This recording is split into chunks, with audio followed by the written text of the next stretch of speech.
Chicken ভাজা হচ্ছে, 4 piece chicken ভাজবো, 4 পিসই দিয়ে দিলাম।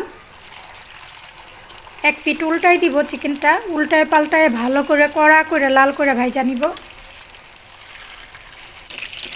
ভাজা হয়ে গেছে, দেখুন চিকেনের কালারটা কত সুন্দর হয়েছে, ভাজা মুচমুচা হয়েছে, মানে ভিতরটা একদম জুসি থাকবো আর উপরটা হইলো মুচমুচা থাকবো।